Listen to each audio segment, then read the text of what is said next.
Bienvenidas y bienvenidos a esta nueva exploración detallada. Hoy nos metemos de lleno en el Diario Oficial de la Federación de México, el del miércoles 27 de agosto de 2025. Eso es. Es un documento denso, sí, ya lo sabemos, pero es como tener, digamos, una radiografía diaria de cómo funciona el gobierno mexicano. Exacto. Es el boletín donde queda todo registrado, desde leyes, decretos, hasta acuerdos y avisos más pequeños, ¿no? Es la fuente directa para entender la actividad del Estado. Y la verdad es que el de hoy viene cargadito, ¿eh? Vamos a encontrar un poco de todo. Ajustes administrativos, un gran proyecto de tren que tiene miga, Sí, convenios de ayuda social, actualizaciones sanitarias importantes, ojo ahí con las vacunas, que luego comentaremos, y varias decisiones clave de la Suprema Corte. decisiones importantes, ¿sí? Y también esa letra pequeña del día a día, ¿no? Convocatorias de empleo público, avisos varios. Cierto. Es que va desde la macroinfraestructura hasta el detalle más administrativo, como dices tú, dónde se muda una oficina o qué requisitos piden para un puesto. Todo forma parte del engranaje, ¿no? Pues nuestra misión hoy es esa, intentar destilar lo esencial, conectar un poco las piezas y entender qué es lo realmente significativo de esta publicación. ¿Vale? Pues vamos a ello. Empecemos por algo grande, un proyecto que, bueno, quiere cambiar cómo se mueve la gente. El tren de pasajeros entre Querétaro e Irapuato. Sí, aunque antes de meternos de lleno en el tren, si te parece, hay un par de apuntes administrativos rápidos, pero que tienen de su interés. Ah, sí, dime. Por un lado, la Secretaría de Gobernación anuncia que la COMAR, la Comisión Mexicana de Ayuda a Refugiados, cambia su oficina de Monterrey de sitio. Vale, Puede parecer un simple trámite, pero claro, afecta directamente dónde y cómo se atiende a las personas refugiadas en una zona que es clave en el norte del país. entiendo. Un detalle logístico, pero con impacto directo en la gente. Exacto. Y también en agricultura, en la SADER, se formaliza un acuerdo con Baja California. Ajá. La idea es reforzar los controles sanitarios para todo lo que entra y sale por allí, productos agrícolas, pescado. Vamos, implica que su brazo técnico, el Senacica, va a trabajar codo con el gobierno estatal. O sea, más ojos para evitar problemas sanitarios con los alimentos, ¿no? Que es fundamental. Correcto, buscan blindar esa frontera agropecuaria, por así decirlo.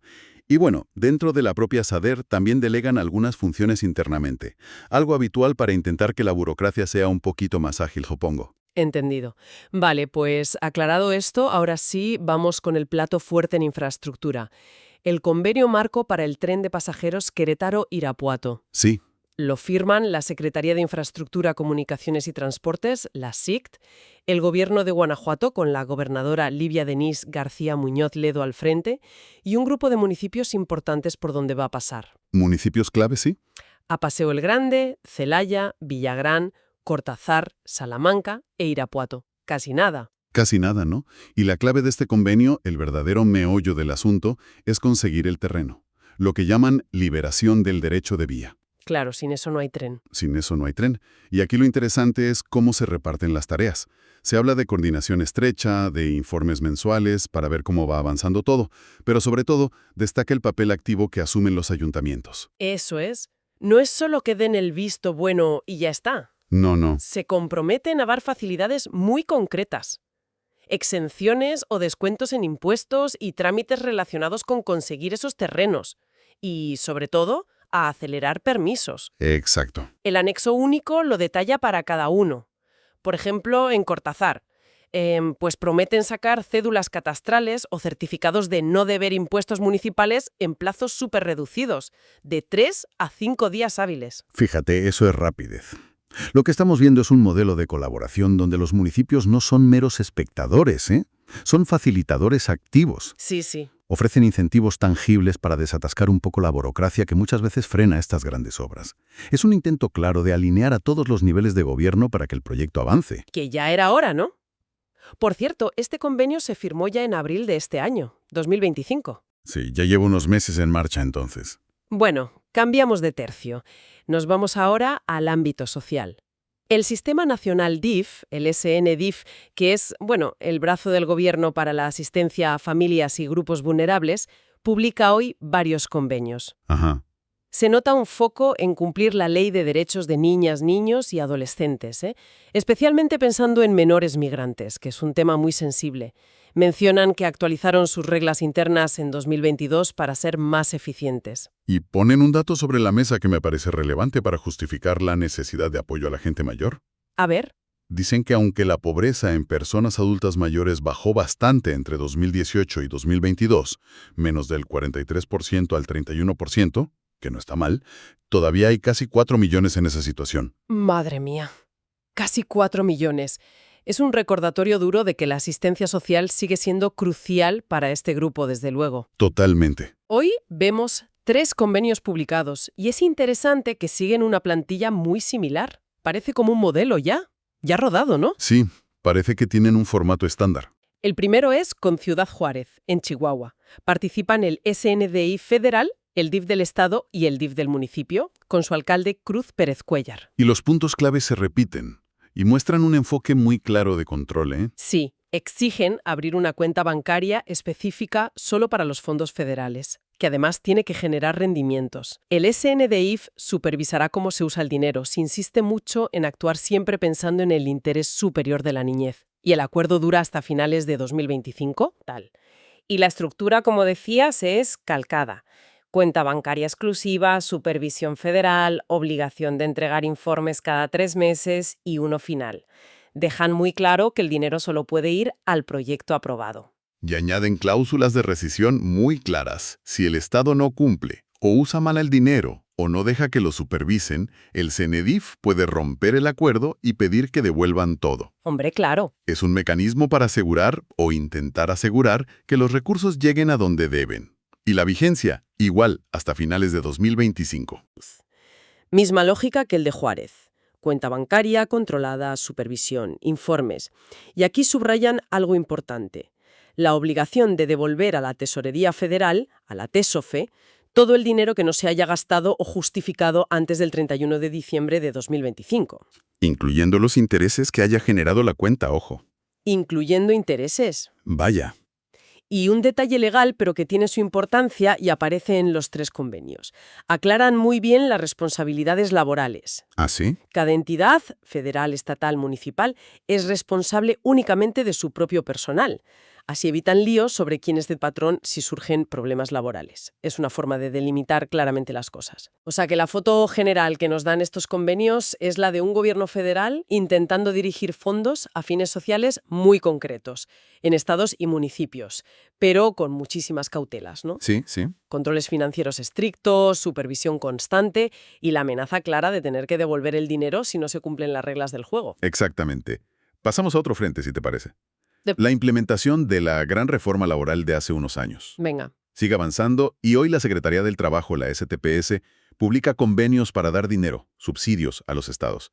El objetivo es ayudarles a consolidar los nuevos juzgados laborales y, sobre todo, los centros de conciliación. Que son la pieza clave del nuevo modelo, ¿verdad? Para intentar resolver los conflictos antes de ir a juicio. Eso es. Recordemos que debían estar funcionando desde octubre de 2022, así que esto es un apoyo para afianzar ese sistema. Vemos 2 ejemplos concretos hoy. Primero, Baja California. Recibe casi 10 millones de pesos. 9.998.313,54 dólares, para ser exactos. Una cantidad importante. Para reforzar sus tribunales laborales. El acuerdo detalla hasta la cuenta bancaria donde irá el dinero, en un BBVA de Mexicali. Todo muy especificado. Y las obligaciones para el Estado son claras. Informar cada 3 meses de cómo va el proyecto, justificar cada peso gastado según las normas y presentar un cierre formal antes del 15 de diciembre de 2025. Y recalcan que el dinero sigue siendo federal, ¿no? Insisten mucho en eso. Aunque lo gestione el Estado, el dinero mantiene su carácter federal y está sujeto a fiscalización federal. El segundo caso es Chiapas. Aquí son casi 5 millones de pesos, 4.956.465,20 dólares, y van destinados a los centros de conciliación. A la parte previa al juicio, entonces. Exacto. El esquema es el mismo. Cuenta bancaria específica, esta vez en Banorte, en Tuxtla Gutiérrez. Y una obligación curiosa que me ha llamado la atención. ¿Cuál? La Hacienda Estatal tiene que pasarle el dinero al centro de conciliación en máximo 10 días desde que lo reciba de la STPS. Ah, mira. Una forma de evitar que el dinero se quede atorado en la burocracia estatal, ¿no? Que llegue rápido a su destino final. Supongo que sí. Y de nuevo, las mismas condiciones de control: informes trimestrales, justificación del gasto y la obligación de devolver a la Tesorería Federal cualquier rendimiento o sobrante no utilizado al final. La idea es garantizar que estos fondos de apoyo se usen para lo que son y no se queden por el camino. Está claro el patrón de control. Clarísimo. Bueno, cambiamos de tema radicalmente. Ahora, un tema que nos toca a todos y todas: la salud. El Consejo de Salubridad General, que es la autoridad sanitaria más alta del país, ha actualizado el Compendio Nacional de Insumos para la Salud. El catálogo oficial, digamos. Exacto. Y aquí hay novedades importantes. Ojo, oficialmente se incluyen las vacunas de ARN mensajero, las de ARN, contra la COVID-19. Ya era hora, ¿no? Pues sí, pero no cualquiera, sino las versiones actualizadas según las variantes que recomienda la OMS. Y atención, aprobadas para usar desde los 6 meses de edad. Desde los 6 meses. Es significativo el nivel de detalle que publican, ¿sabes? Especifican las presentaciones, si vienen en frascos para varias dosis o ya en jeringas listas, Sí. y las cantidades por dosis, 50 o 30 microgramos. Y dan un dato clave para la seguridad. Las clasifican como riesgo en embarazo C. ¿Y eso qué significa exactamente?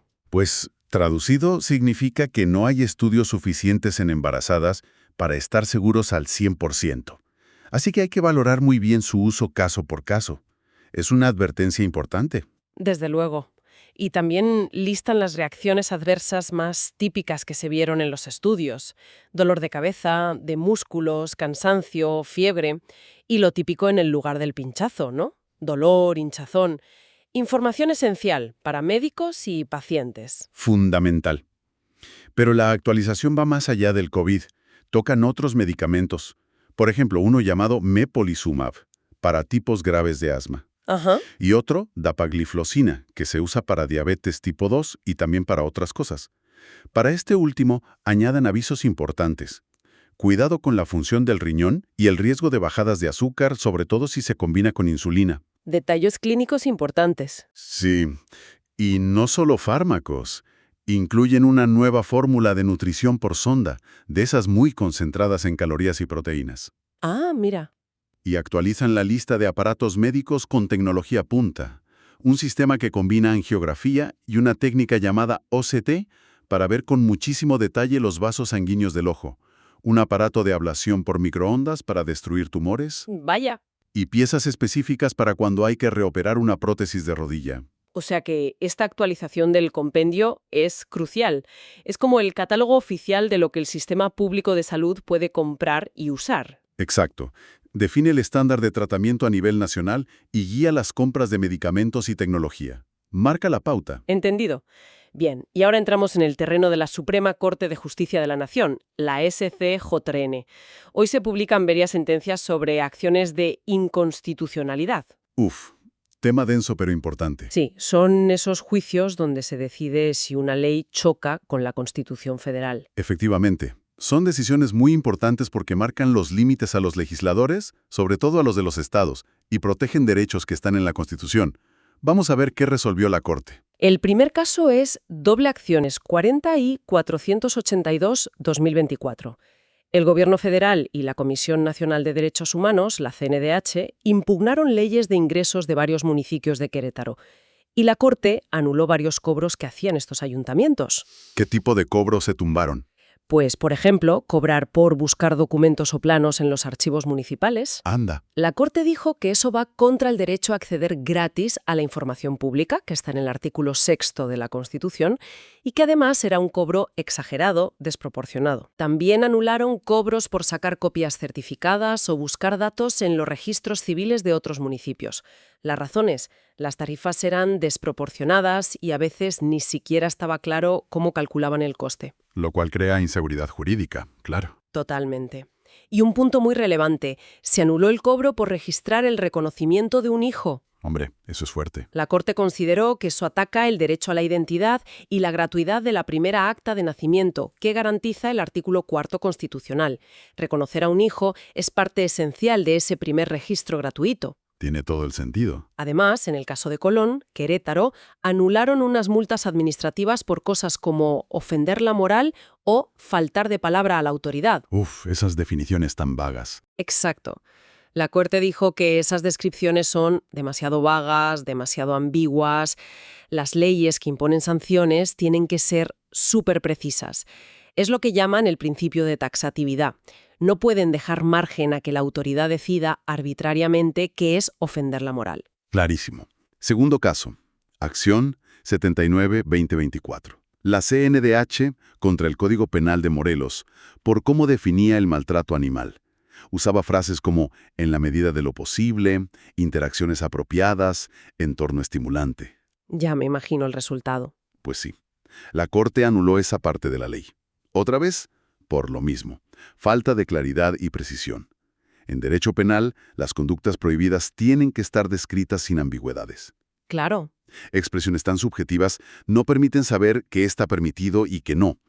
Eso es básico para la seguridad jurídica de todos. Totalmente de acuerdo. La sentencia además aprovecha para recordar principios importantes del derecho penal, que solo debe castigar conductas que realmente dañen algo, principio de lesividad, y que debe ser el último recurso del Estado, la última ratio.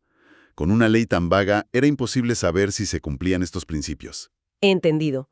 Tercer caso. Acciones 88 y 92-2024. Aquí el Instituto de Transparencia, el INAI, y la CNDH fueron contra la Ley de Archivos de Durango. La Corte anuló varios artículos. A ver, ¿cuáles? Un importante, el que permitía que el gobernador propusiera extinguir el archivo estatal. La Corte dijo que no. ¿No puede ser una decisión así? Claro, que la existencia de archivos es un mandato constitucional y legal, y su posible cierre necesita un proceso formal, no una simple decisión del Ejecutivo. Lógico. Otro anulado. Un requisito para ser director del archivo. Pedían no tener antecedentes penales por delitos contra el patrimonio ni haber sido inhabilitado. ¿Y por qué lo anularon? La Corte lo vio discriminatorio y contrario a la idea de reinserción social. Era una barrera demasiado general y permanente. Ya. También cayeron los artículos sobre sanciones administrativas en materia de archivos. No encajaban bien con la ley general sobre el tema y creaban confusión sobre qué faltas se podían cometer y cómo se sancionaban. Mucha inseguridad jurídica de nuevo. Sí. Curiosamente no todo fue anulado, ¿eh? No hubo suficientes votos en la Corte para tumbar cómo se integraba la Junta de Gobierno del archivo. Y sí validaron que el Consejo Estatal de Archivos lo presida el director del archivo local. O sea que hubo debate interno en la Corte también. Parece que sí. Cuarto caso. Este es rápido. Acción 1092-2024. En Sonora pedían ser mexicano por nacimiento para dirigir la Procuraduría de Defensa de Personas con Discapacidad. ¿Y la SCJN lo anuló, me imagino? Exacto. La razón es competencia federal, del Congreso de la Unión o la propia Constitución, decidir para qué cargos se exige ser mexicano por nacimiento. Los estados no pueden añadir requisitos de nacionalidad por su cuenta y riesgo. Una cuestión de reparto de competencias, claro. Y el último de hoy, Acción 1432-2024. La CNDH contra partes de la Ley Ambiental de la Ciudad de México que afectaban a pueblos y comunidades indígenas. Artículos sobre participación, manejo de recursos, conocimientos tradicionales. Uf, tema delicado. La Corte los anuló todos. ¿Y el motivo? Falta de consulta previa. La Corte consideró que esas normas afectaban directamente a los derechos e intereses de estas comunidades, y como se aprobaron sin hacer la consulta previa, libre, informada, culturalmente adecuada y de buena fe, que exige la Constitución, el artículo 2, y el Convenio 169 de la OIT. Pues todo el proceso legislativo quedó viciado. Exacto. Las normas son inválidas. Un tirón de orejas importante sobre cómo se debe legislar cuando se tocan derechos indígenas. Desde luego, un recordatorio fundamental. Todas estas sentencias de la Corte, la verdad, dibujan un panorama interesante. Se ve al Poder Judicial ejerciendo un control fuerte sobre las leyes que salen de los congresos locales, Sí, revisando tanto el contenido como la forma en que se aprueban. sin duda. Muestran el sistema de pesos y contrapesos en funcionamiento, ¿no? Protegiendo derechos fundamentales y el reparto de competencias entre la Federación y los estados. Es su función. Sí, totalmente. Y para terminar, el Diario Oficial nos da también esa visión del día a día administrativo, esa parte más rutinaria, pero necesaria. Claro. Vemos avisos de la SEDATU, la Secretaría de Desarrollo Territorial, sobre terrenos que podrían ser de la Nación, acuerdos del Consejo de la Judicatura Federal, sobre cómo manejar expedientes electrónicos o usar videoconferencias en los juicios. Información económica clave del Banco de México, el tipo de cambio oficial para pagar deudas en dólares y las tasas de interés interbancarias, la TIE. Referencias cruciales para bancos y empresas. Fundamental, sí. Y un montón de edictos judiciales, que son esos avisos que ordenan los jueces para localizar a gente, declarar a empresas en quiebra, lo que llaman concurso mercantil, resolver líos sobre propiedad de acciones, la vida misma de los juzgados. Exacto. Y algo muy interesante también, un bloque grande de convocatorias para trabajar en el gobierno federal bajo el sistema del servicio profesional de carrera. A las oposiciones, digamos. Bueno, el sistema de carrera. Hay plazas en medio ambiente, Semarnat, educación, SEP, salud, turismo, trabajo, hasta en la Consejería Jurídica de Presidencia. Estas convocatorias son una ventana a cómo funciona la maquinaria por dentro, ¿eh? Detallan qué perfil buscan, qué estudios y experiencia piden. Sí. Incluso cómo demostrar si perteneces a un pueblo indígena o afromexicano que puede dar puntos en algunos casos. Explican todo el proceso. Te registras online, haces exámenes de conocimientos generales y técnicos, te evalúan habilidades, revisan tus papeles y te entrevista un comité. Hasta mencionan medidas por el COVID para los exámenes presenciales. Dan una idea muy completa de cómo se intenta, al menos en teoría, que la gente entre a trabajar al gobierno por mérito y en igualdad de condiciones. Un vistazo a la administración pública desde dentro. Pues sí. Bueno, creo que hemos cubierto bastante terreno hoy, ¿no? Sí, ha sido intenso. Desde la planificación de un tren hasta cómo se define legalmente el maltrato animal, pasando por vacunas nuevas, ayudas sociales con control estricto y, por supuesto, el papel vigilante de la Suprema Corte. El Diario Oficial es mucho más que una lista de normas. Totalmente. Es un espejo de las prioridades del gobierno en este momento, de cómo intenta llevarlas a la práctica, con sus aciertos y a veces con estas correcciones judiciales, y de esa tensión constante entre los distintos poderes y niveles de gobierno. Exacto. Se ve cómo se cruzan la infraestructura, el bienestar, la economía y, por supuesto, las leyes. Y para quien nos escucha, quizá una reflexión final, ¿no? Hemos visto hoy varias leyes o trozos de leyes anuladas por la Suprema Corte. Sí, unas cuantas. Unas por no consultar a pueblos indígenas, otras por usar lenguaje impreciso en temas delicados como el derecho penal, otras por poner requisitos o cobrar tasas que se consideraron injustas o discriminatorias, y otras porque el legislador local simplemente se pasó de sus competencias. Entonces, este ciclo de legislar y que luego la Corte tenga que intervenir y anular, ¿qué nos dice sobre cómo se hacen las leyes en México hoy en día? Buena pregunta. Es simplemente la señal de que los controles funcionan y corrigen errores. O quizá apunta a algo más profundo, quizá falta de cuidado técnico al redactar las leyes, a veces prisas, o insuficiente diálogo antes de aprobarlas. Es una pregunta que da para pensar y para seguir observando, desde luego. El Diario Oficial completo, para quien tenga curiosidad y tiempo, siempre ofrece más detalles para seguir tirando del hilo. Pues con esa reflexión nos quedamos. Gracias por acompañarnos en esta exploración del Diario Oficial de la Federación. Hasta la próxima. Hasta la próxima.